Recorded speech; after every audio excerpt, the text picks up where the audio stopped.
Welcome back.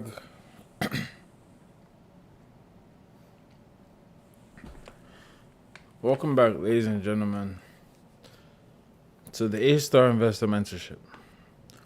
This is Chart Like a Professional, and we'll be talking about market ranges and liquidity pools.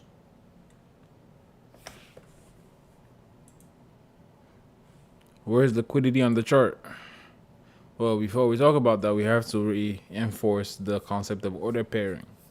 Remember, I told you that with the market efficiency program, you know that institutions want to buy or sell, and they want to do so with such large volume that the algorithm, IPDA, the IPDA, needs to deliver price to places on the chart where there is sufficient liquidity to pair the institution's orders with.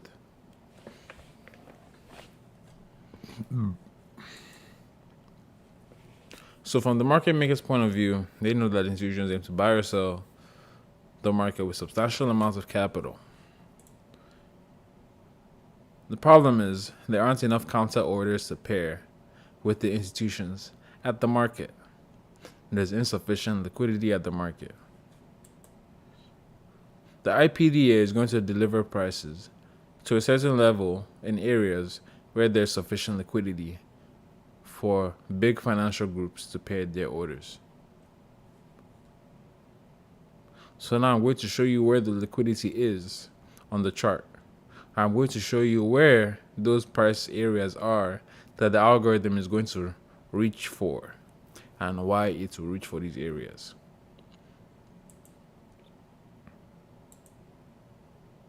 So the pools of liquidity. Liquidity pools are regions on a price chart where large amounts of buy or sell orders are resting or readily available to be executed, also known as institutional reference points. So liquidity pools are those places on the chart, the areas where there will be a lot of orders sitting there, either buy orders or sell orders, but they're going to be there resting. Bearish institutional reference points. And bearish institutional reference points are basically liquidity pools that have sell orders. Basically, liquidity pools where sellers will be resting or residing. Bearish institutional reference points and premium arrays. These are liquidity pools where a large volume of sell orders will be resting. They're areas where buy stops are prominent for sellers to pay their orders with. So a bearish institutional reference points, or you can also call it a premium array, because bearish institutional points will be inside of the premium. Remember I told you sellers want to sell in premiums? Okay. So what this basically is they will be liquidity pools. These will be the areas of liquidity on the chart where there will be a lot of sellers waiting to capitalize on price. If you want to sell, who are you going to sell to? You're going to sell to someone who wants to buy. So there needs to be buy stops. So someone who has a lot of sell orders will be looking to pay their orders with what? They'll be looking to pay their orders with buy stops. Somebody who wants to buy. So these bearish institutional reference points are areas where there will be lots of sellers residing and buy stops. And the opposite is for the bullish scenario. We have a bullish institutional reference point, or you can call it a discount array. Buyers buy discounts. This would be the liquidity pools where there's large volume of buy orders resting. This will be the areas in the chart where institutional buyers will want to wait and capitalize on price when price reaches them. You will see a lot of sell stops resting in these areas. Why will you see sell stops? Because somebody who wants to buy needs to buy from who? A seller. So where are the buyers going to wait? They're going to wait where there will be a lot of people to sell to them. Hence, sell stops. So the concept of order pairing. Sellers pair with what? Buy stops. Sellers pair with buy stops. So they'll look to go to where there are buy stops. And buyers pair with who? Sell stops. So buyers will look to pair to reach for prices where there will be a lot of what? Sell stops. So let's go ahead and look at some of the bearish institutional reference points. Premium arrays. Number one, we'll talk about buy stops. So in terms of internal liquidity, talk about buy. So in terms of bearish institutional reference points, talk about buy stops. Now, why are sellers going to look for places where there are buy stops? Sellers will look for places where there are buy stops because they can pair their orders. They can pair their sell orders with what? The buy stops. Where are the buy stops residing? When you look at the price chart, above swing highs.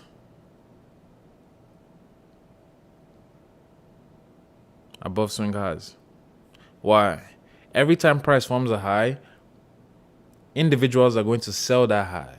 Those individuals who sell the high, for whatever reason that they think is a good idea for selling the high, they are going to place buy stops above the price where they sold.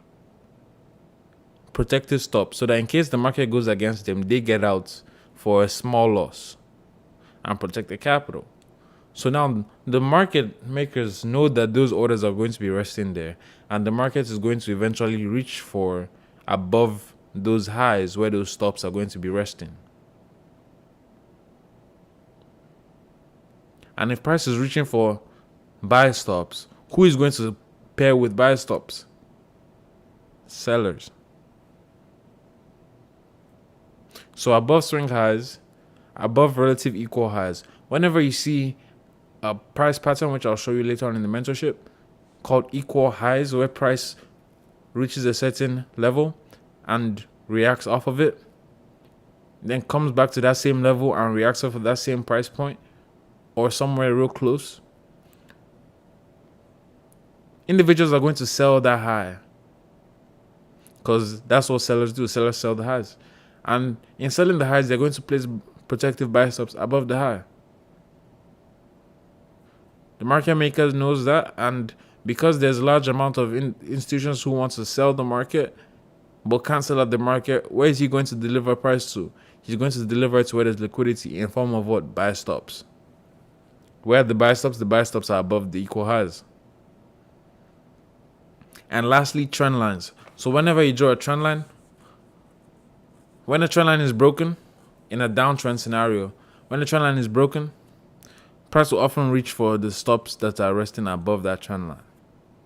Ladies and gentlemen, to this module of the A-Star Investor Mentorship, I am going to show you in this video what liquidity pools are and where to find them. Now, you already know that this concept is very important because of the concept of order pairing. Large volume of buy orders need to be paired with large volume of sell orders, or large volume of sell orders needs to be paired with large volume of buy orders. So the market has to deliver price to the area in the chart where we'll get that large volume of counter orders. Now this price chart is observably moving upwards, and if you consider any swing point in this chart, let us just map out the swing. So you can see that the first impulse move is from that low to that high. Then we have a retracement. Price makes a new high. Have another retracement. Price shoots higher. You have retracements. Right? So this is what price action looks like. Alright, so this is what price action looks like. Okay? So I wanted to understand that in every of these swings, in every up move, every push up, and every expansion up to the upside, price created a range. Now within that range, there are liquidity pools inside of that range, and there are liquidity pools outside of the range. So the first one I'm going to talk about is outside of the range. We call that external liquidity. So put this in your notes. Liquidity pools located outside of the range is called external liquidity. So in terms of this range, and we measure from this low to this price high here of this region of 7.2.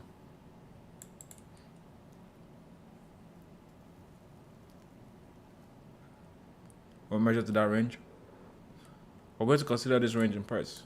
All right. Now, below every low, below every swing low, there are sell stops. I've told you So buyers buy the lows. So when you buy, you put a protective sell stop below your entry position.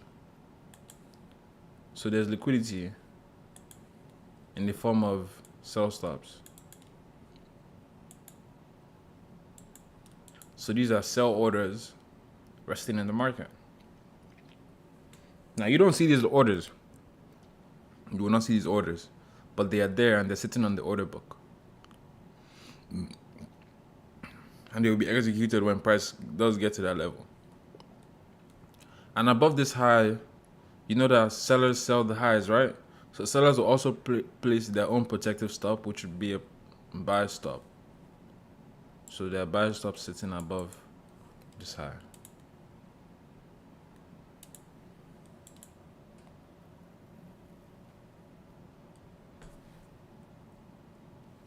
So those are the two forms of external liquidity we have. We have external liquidity in the form of stops. So below every low, you have sell stops. Put this in your notes. Below every low, you have sell stops, and buyers pair their orders with sell stops. Below every high, there are buy stops.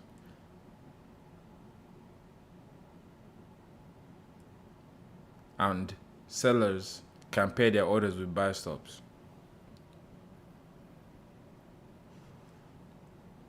So for buyers looking to get into the market, when you see a sell stop, you're looking to buy. So sell stops are bullish liquidity pools.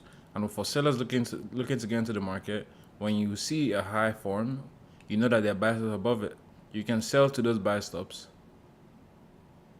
So that would be a bearish liquidity pool, because that would be an area where sellers would be looking to capitalize on price.